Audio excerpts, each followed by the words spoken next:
सोचिए, तारीख है 8 अगस्त 1942। जगह है मुंबई का ग्वालिया टैंक मैदान।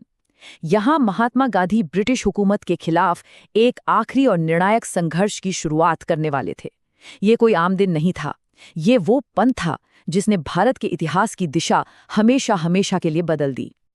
हजारों लोगों की भीड़ के सामने गांधी जी का ये भाषण सिर्फ कोई नारा नहीं था। ये एक सीधी, साफ और आखिरी चेतावनी थी। उन्होंने बिल्कुल साफ कर दिया था कि अब अधूरे वादों और समझौतों का समय खत्म हो चुका है। अब लक्ष्य सिर्फ एक है, पूर्ण स्वतंत्रता।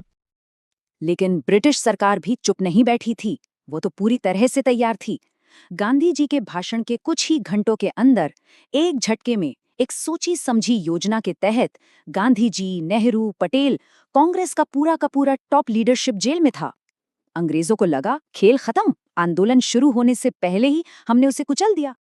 तो अब सवाल ये था कि जब सारे बड़े नेता जेल में हैं, तो आजादी की इस आखिरी लड़ाई को लीड कौन करेगा, कौन इसे आगे बढ़ाएगा?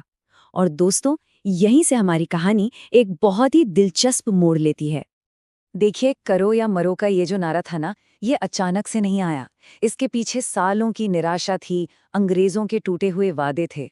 तो चलिए थोड़ा पीछे चलते हैं और समझते हैं कि इसकी जमीन तैयार कैसे हुई। तो हुआ ये कि अंग्रेजों ने भारत का साथ पाने के लिए खास तौर से वर्ल्ड वॉर में दो बड़े ऑफर दिए। एक था 1940 का ऑगस्ट ऑफर और दूसरा 1942 का क्रिप्स मिशन। दोनों में ही मतलब घुमा फिराकर यही कहा गया कि आपको थोड़ा और रिप्रेजेंटेशन दे देंगे या फिर डोमिनियन स्टेटस दे देंगे। लेकिन कांग्रेस का स्टैंड बिल्कुल क्लियर था। उन्होंने दोनों ऑफर ठुकरा दिए। क्यों? क्योंकि लक्ष्य साफ था, पूरी आज़ादी। इससे कम कुछ भी मंजूर नहीं था। अब अंग्रेजों की सोच ये थी कि नेताओं को जेल में डाल दो, आंदोलन अपने आप ठंडा पड़ जाएगा। लेकिन हुआ इसका बिल्कुल उल्टा। लीडरशिप के बिना भारत की आम जनता खुद ही इस क्रांति की मशाल बन गई। ये एक ऐसी क्रांति थी जिसकी कमान किसी एक के हाथ में नहीं, बल्कि पूरे देश के हाथ में आ गई थी। ब्रिटिश सरकार की तैयारी वाकई देखने लायक थी। उनका प्लान बिल्कुल साफ था। एक 3 स्टेप प्लान। पहला, मीडिया पर ताला लगा दो, मतलब कोई भी खबर बाहर नहीं जानी चाहिए, एक तरह का मीडिया ब्लैकआउट। दूसरा, जितने भी बड़े नेता हैं सबको उठा लो। और तीसरा, अगर फिर भी कोई विद्रोह की हिम्मत करे तो उसे पूरी ताकत से बेरहमी से कुचल दो। तो सोचिए, सारे अखबार बंद हैं, खबरों पर पाबंदी है। ऐसे में 22 साल की एक नौजवान एक्टिविस्ट उषा मेहता अपने कुछ साथियों के साथ मिलकर एक हिम्मत भरा काम करती हैं। वो एक अंडरग्राउंड रेडियो स्टेशन शुरू करती हैं। नाम था कांग्रेस रेडियो। और ये रेडियो उस लीडरलेस मूवमेंट की आवाज बन गया। उषा मेहता ने खुद कहा था, और उनके शब्दों से आप इस रेडियो की अहमियत समझ सकते हैं। वो कहती थी कि जब प्रेस का गला घोट दिया जाए तो एक ट्रांसमीटर ही जनता तक विद्रोह का पैगाम पहुंचा सकता है। और अपनी लोकेशन छिपाने के लिए वो हर ब्रॉडकास्ट के आखिर में कहती थी, ये कांग्रेस रेडियो है, भारत में कहीं से। करीब 3 महीने तक ये रेडियो अंग्रेजों की नाक के नीचे से काम करता रहा और क्रांति की आग को हवा देता रहा। तो जब बड़े नेता जेल में थे, तब इस आंदोलन ने नए हीरोज को जन्म दिया। ये वो आम लोग थे जिन्होंने गजब का साहस दिखाया। चलिए मिलते हैं कुछ ऐसे ही चेहरों से और जानते हैं उनकी कहानियां। मिसाल के तौर पर बंगाल में 72 साल की मातंगिनी हाजरा। सोचिए, 72 साल की उम्र में उन्होंने तिरंगा हाथ में लेकर एक जुलूस को लीड किया और पुलिस की गोलियों का सामना करते हुए शहीद हो गईं। या फिर अरुणा आसफ अली, जिन्होंने 9 अगस्त को ग्वालियर टैंक मैदान में पहले प्रदर्शन को लीड किया। और जयप्रकाश नारायण, वो तो दिवाली की रात जेल से ही भाग निकले और एक अंडरग्राउंड मूवमेंट शुरू कर दिया।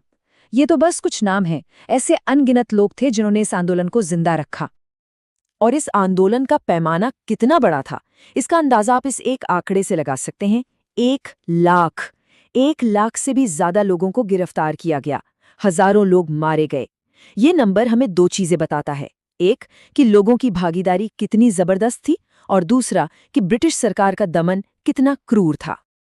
लेकिन कहानी का एक और पहलू भी है जिसे समझना जरूरी है। ऐसा नहीं था कि उस वक्त भारत में हर कोई इस आंदोलन के साथ था। कुछ बड़ी पॉलिटिकल पार्टियां थीं जिन्होंने इससे दूरी बना ली, और इससे आज़ादी की लड़ाई की एकता में एक दरार भी नजर आई। तो देखिए, उस समय के जो बड़े राजनीतिक दल थे, उनकी राय अलग अलग थी। एक तरफ थी कांग्रेस, जो कह रही थी पूर्ण स्वतंत्रता चाहिए, अभी चाहिए। दूसरी तरफ थी मुस्लिम लीग, जिसने इसका विरोध किया। क्यों?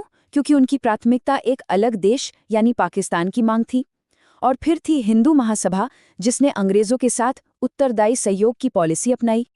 तो हाँ, इस आंदोलन को बड़ी बेरहमी से दबा तो दिया गया, लेकिन इसने ब्रिटिश साम्राज्य की नींव हिलाकर रख दी थी।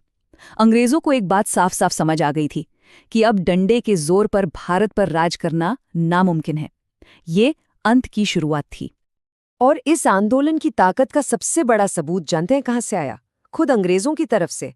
उस वक्त के वाइसरॉय लिन लिथगो ने लंदन में बैठे प्रधानमंत्री विंस्टन चर्चिल को एक चिट्ठी में लिखा कि ये 1857 के गदर के बाद का सबसे सीरियस विद्रोह है जिसका हम सामना कर रहे हैं।